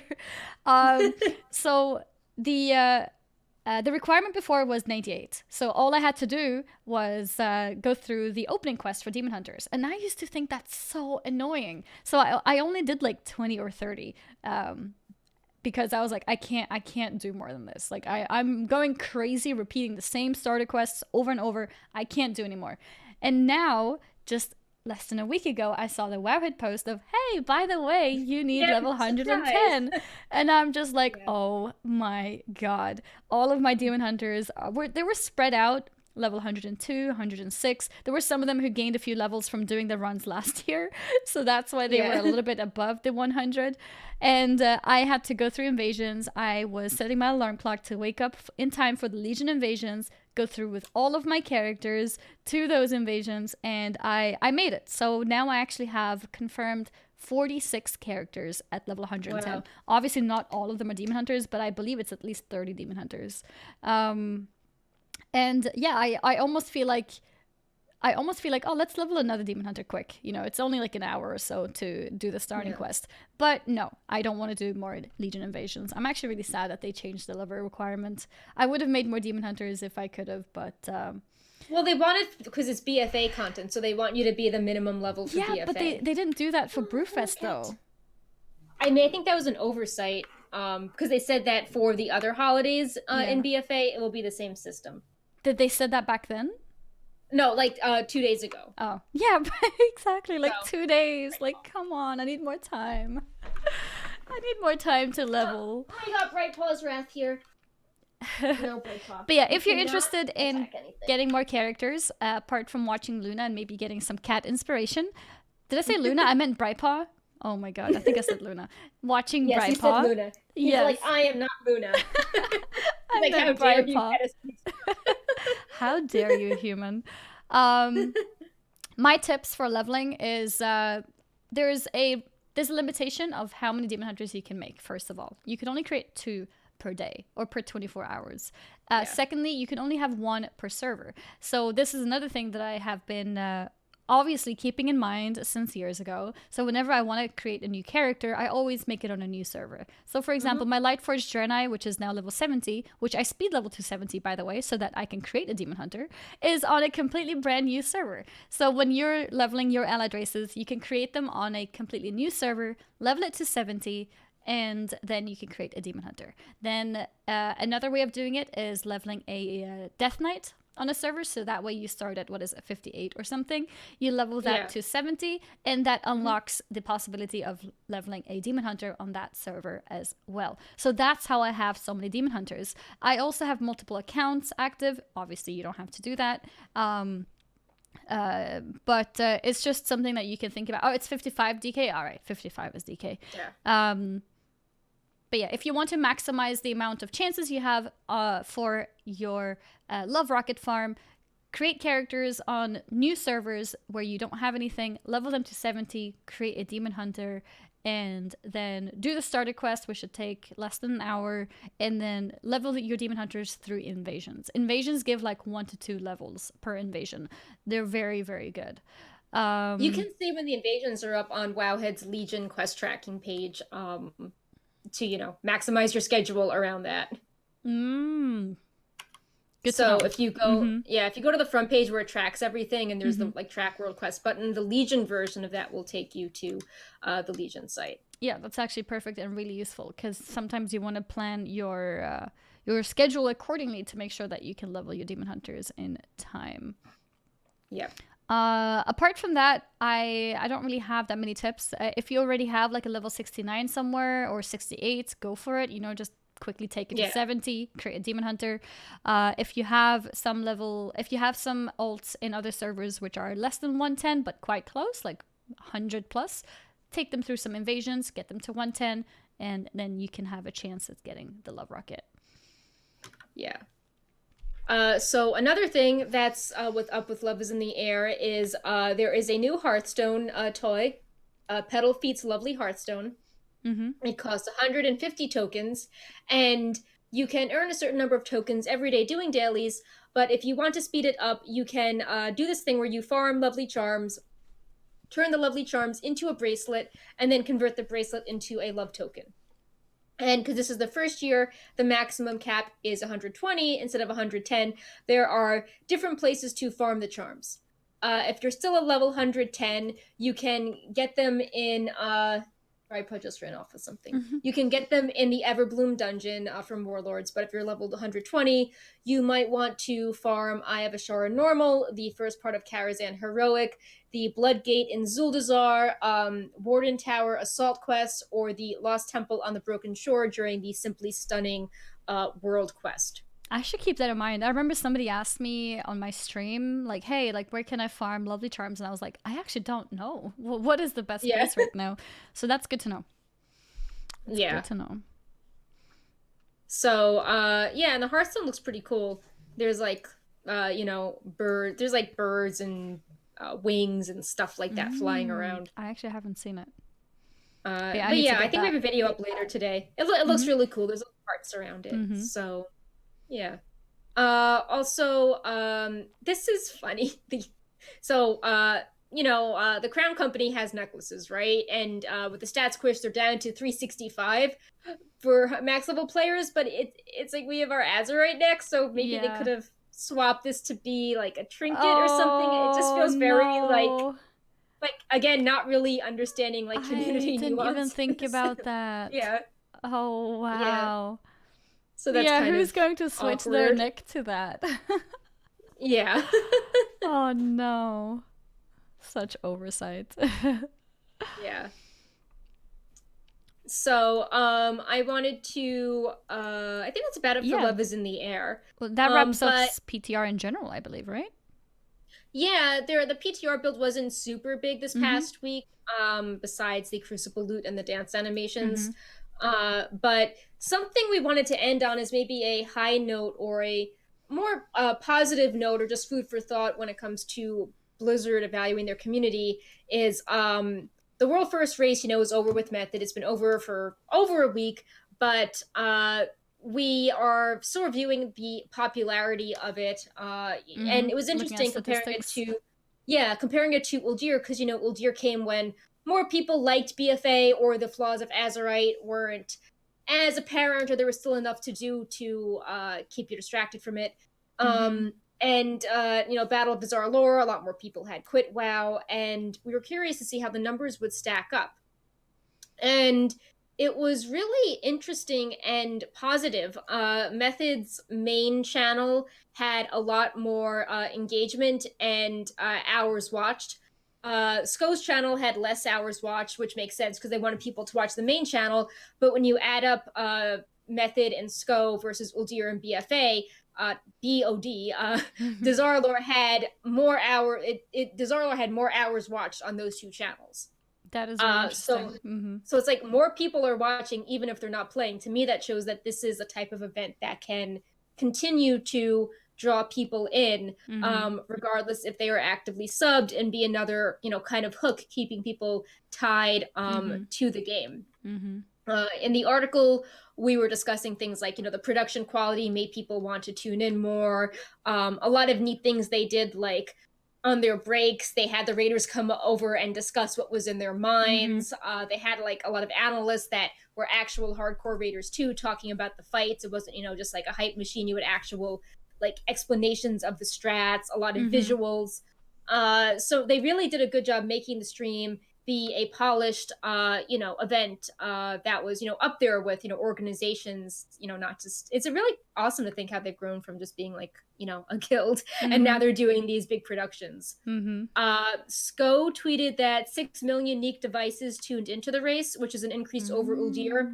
And while maybe you had one person on, a phone versus like a laptop, and they counted for 2 devices, but it's one person, that's still a lot. And 6 million, so we don't a lot know of how many those people might be are the playing. same people, but you can still compare it to the previous one, because it's the same case for the previous one. That's an increase. Exactly. Yeah. So, and I mean, we have stuff increasing while BFA is going down. So to me, the fact that something is increasing in the middle of BFA is something that, Blizzard and just people should take note about, and think about how they can, recapture that. There were also some factors that weren't part of Method's control that I think could have boosted numbers. Like they got the kill earlier in the day when it wasn't really peak time for Twitch. So you naturally, like, it was like very early on the West Coast. I was actually in the shower when it happened. And because Jaina ends at like 5.4%, if you're just a casual user and, we're talking about competing for hundreds of thousands of views, you might be like, oh, they're at 6%. Like, that's far. I'll tune in when they're at, 2. Mm-hmm. And so, don't really realize that they're so close to a kill. Yep. That's So actually a very good point. So people tune out, like, they're still far away. Like 6%. Okay, no, they yeah, still have another at least 5% to go before it's interesting. And then it's like, yeah. oh, it's gone. It's dead. Yeah, I saw so many comments on Reddit being like, "Why is Jaina the bad guy? Like, did I Yeah, miss people don't something?" Like, there was understand. Yeah, because it to me it shows that you had a lot of lapsed players that were tuning into the world first race even if they weren't playing WoW, and exactly. that's why they were confused about Jaina. But it's still good that a lapsed player cares so much about WoW that they're going to tune into this race, and I think Yeah. that Blizzard should take note. Whoever's Yeah. up And it there. means people who are not Yeah. engaged in the lore at the moment are still somewhat interested in the lore, right? Because Yeah. a Like they're like, super "Oh, casual Jaina, like player. Warcraft 3, why is she evil now?" Like, Exactly. yeah. Yeah. I also thought it was good how Method streamed their reclear because you could actually hear the voice communication Oh, unmuted, yeah. and that Mm-hmm. still brought in a lot of viewers. Mm-hmm.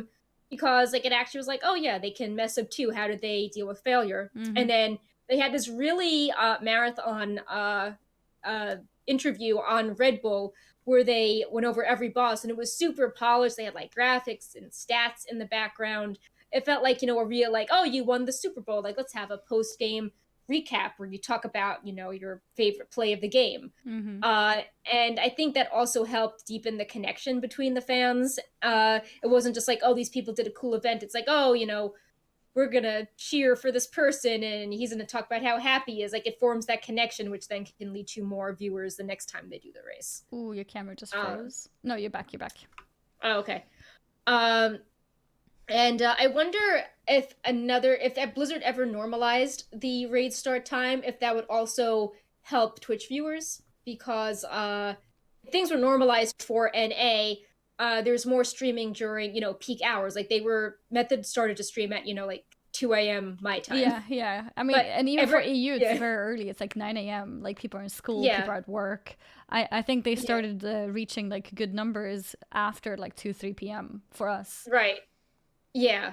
So I feel like I definitely feel that Blizzard could do some things to sort of help things along, even if they don't officially, sponsor. I'm not asking for that, but I think normalizing it could help with the competitive aspect Mm-hmm. and also lead this to happen more in prime time. Mm-hmm. Something else I think which could help is other guilds doing the same thing. And I realize that other Yeah. guilds can't necessarily do that. They don't Mhm. have the people. Like Method has a full team of people doing lots of Mhm. different things. Method just being a raiding guild is not the case for years now. Right. So it's gonna be harder for guilds like Limit or Pieces or anyone to be able to do the same kind of like fancy show out of it. But if they could somehow, whether with the help of sponsors or something, if they were able to do that, I think that could also make it a lot more exciting because then you have people probably watching multiple streams to see them progressing at the same time. Yeah, I know Method would they would pull up like the Raider.io list to see where the top 10 guilds were, Mm-hmm. and Limit was the only guild ahead of Method, and they were not streaming. So I feel that we don't know, like maybe Method wanted to do some like side by side comparisons, Yeah, that would play be by play, crazy. but they didn't really have that No, option to do it, and no. it's hard to highlight.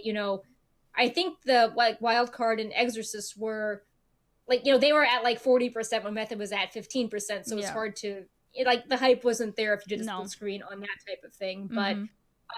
I mean, it's not just about winning for Method, it's about making this engaging community event and making people actually understand the race. So I think that they wouldn't be opposed to highlighting other guilds on a split screen should they be close. Mm-hmm. um but I think that would be interesting, and even if they didn't, it's really easy to have multi-view on Twitch. Yeah, You yeah, just yeah. have Exactly. watching two side by side. Mm-hmm. um what I also thought was interesting is that it also the viewers on Wowhead went up. We covered Uldir and Azara lore. We tried to step it up for Desar Allure because, this was our second time helping sponsor the race, and we wanted to provide some interesting details that the casters could talk about. But we didn't really expect it to do better than Uldir, and it actually did do better than Uldir, which, is sort of crazy because, normally when you have things like, class guides or transmog or, how to unlock, like a Void Elf, all those things tend to go down over the course of an expansion.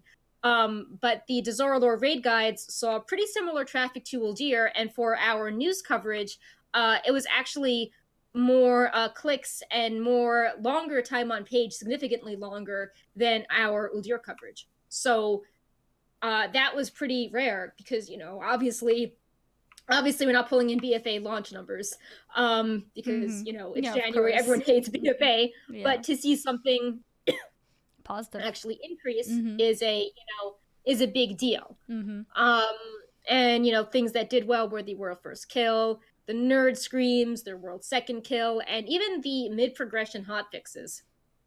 So that's encouraging, and it shows that even in the middle of an expansion, we definitely want to keep this up. Yeah, even if people don't play, they're still interested in what's going on.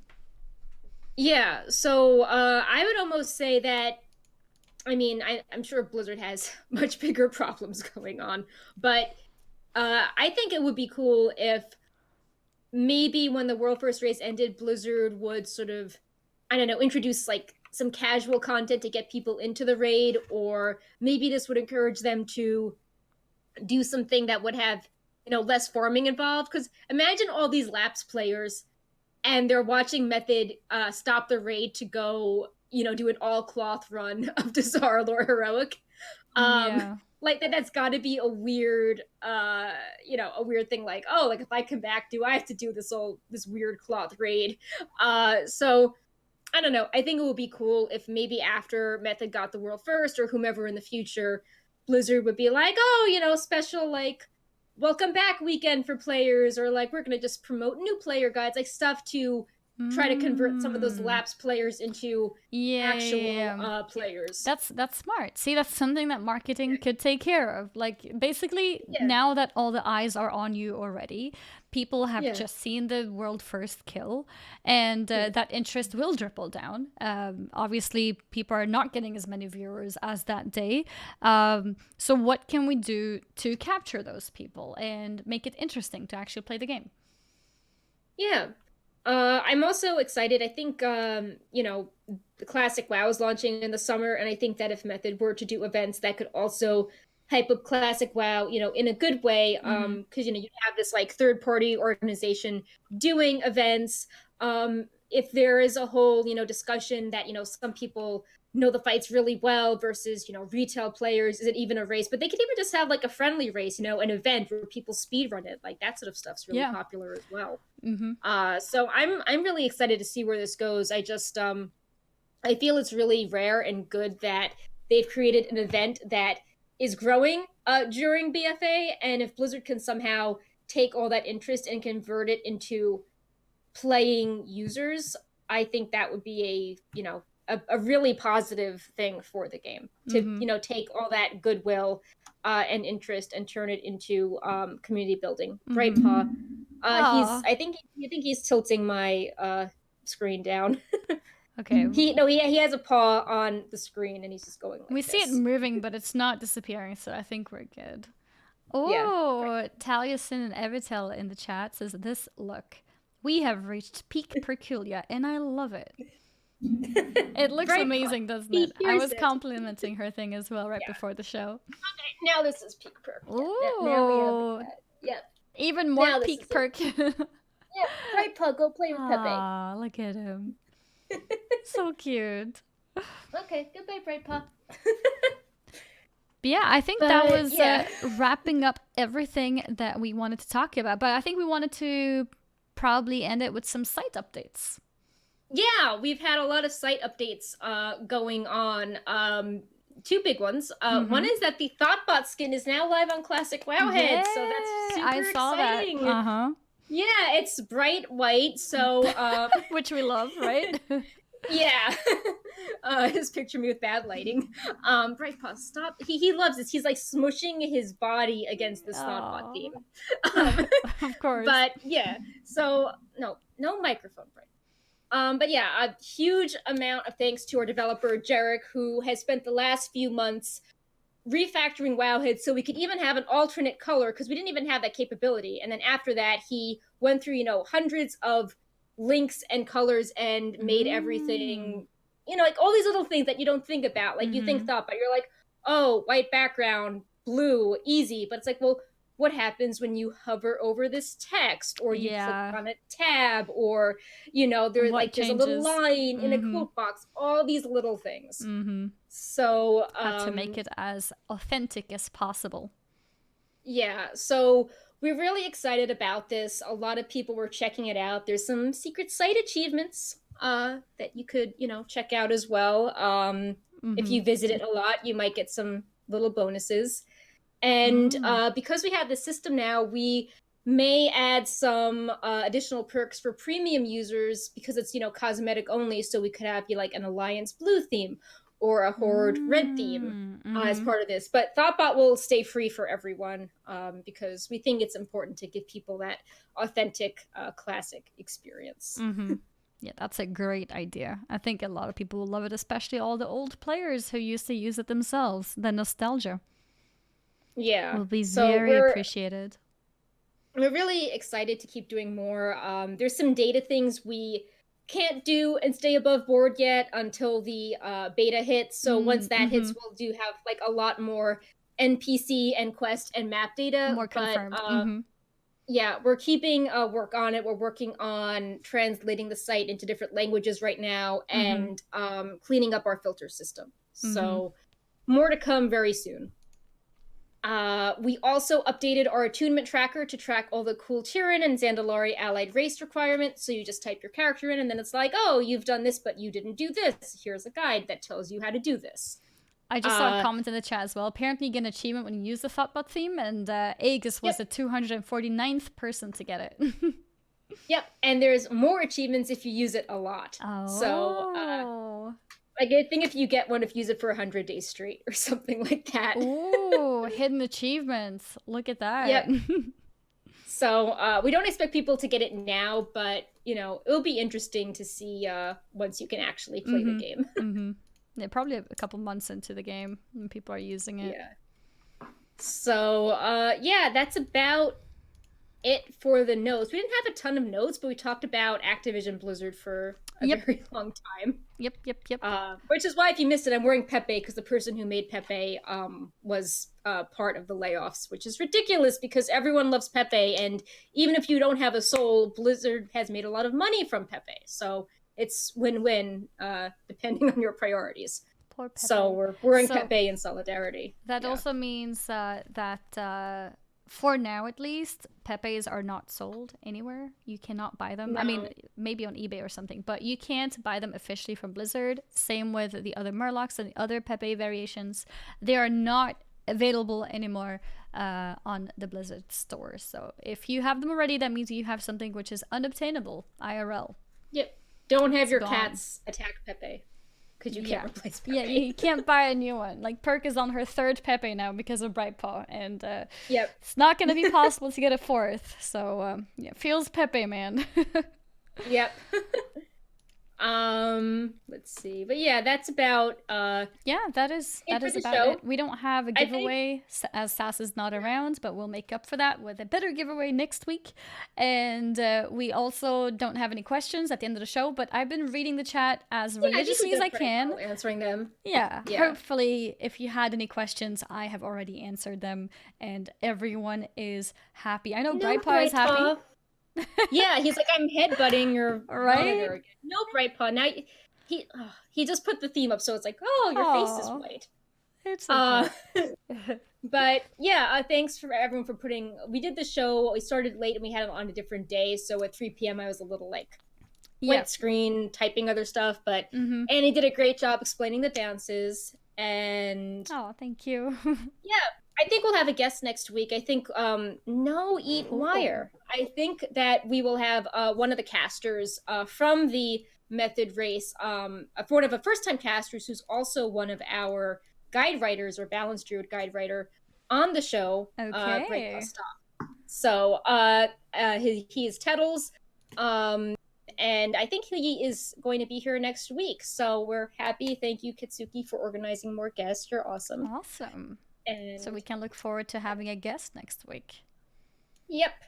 That's awesome. And yeah, hopefully we'll have more good news by next week. Hopefully at this point we'll know who our contacts at Blizzard are. Yeah. That would be nice.